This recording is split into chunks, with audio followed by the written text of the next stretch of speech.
Hey Canucks fans, the Vancouver Canucks have picked up yet another Toronto Maple Leaf forward off of waivers. This time it is Travis Boyd. Now, I saw some people suggesting this on my vlogs yesterday. I didn't really think much of it. I thought maybe the Canucks were done tinkering on the waiver wire, but who needs the trade deadline when you indeed have the waiver wire and when you indeed have the Toronto Maple Leafs? So let's talk about Travis Boyd. He's played in 20 games this season. He has 8 points in those 20 games. So 3 goals, 5 assists, 8 points in those 20 games. So that tidy math, that's a .40 points per game, which isn't bad actually. That's actually pretty good for a bottom 6 player.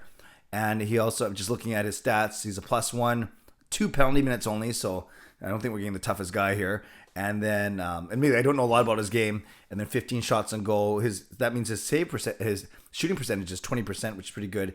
And I don't think you want him taking faceoffs. He's at 24% in the faceoff dot. So Travis Boyd is indeed, he's listed as center, so I'm not sure why he's so bad at faceoffs. Maybe I have to do a deep dive on that, or at least look. 27 years old.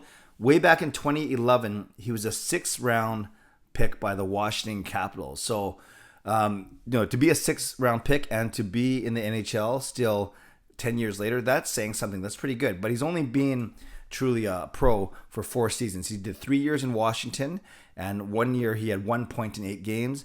Then he had 20 points in 20 points in 53 games, or 63. I can't read my monitor. Then 10 points in 24 games and 8 points in 20 games. Like I said, this year with Toronto. So in his career, he has 39 points in 105 games, and that math is pretty close. 39 over 105, just under .40 points per game. So that would put him pretty good. That would put him in the higher end of top 6 forwards with the Vancouver Canucks. Now, with Boyd himself, he's 6 feet. He's 190 pounds. So, admittedly, I didn't notice him a lot when the Canucks were playing Toronto, but that's also because there's so many other players to notice with Toronto. But I think, obviously, the Canucks, in all seriousness, and his contract is good. He's a UFA. So this is another low-risk move by the Canucks. He's a UFA. $700,000 is his contract. So he's making even less than VC. And I'm not sure if the Canucks were able to do this because by putting Pettersson on LTIR and, like I said, saving that $925,000 of cap space, or maybe the Canucks had this cap space anyways. I'm not sure. But at $700,000, this is the epitome of a low-risk, low-cost maneuver. Now, with Toronto, he hadn't scored a point in the last 4 games. He was playing less than 10 minutes a game. So, but yeah, I mean, just looking at his 20 games this season, his high time on ice was 13 minutes way back on February 18th. But usually he's a 9 or 10 minute a game player. But then he was being dropped down to about 6 or 7 minutes for the last 3 or 4 games.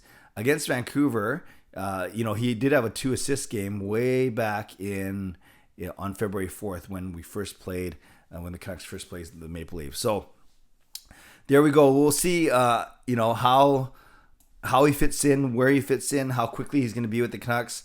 I don't know if he's going to get the same type of exemption that VC got, but being from the States as well, I don't know if they got to do the same type of paperwork, or maybe it'll be faster. So I don't think we expect to see him in today's lineup, given he's got to fly all the way from wherever Toronto was. I'm not sure if they're at home recently, or if they were playing in Calgary. I can't remember. But regardless, he's got to get here. The Canucks got to start out his paperwork. So maybe we see him on Wednesday as opposed to tonight against the Winnipeg Jets.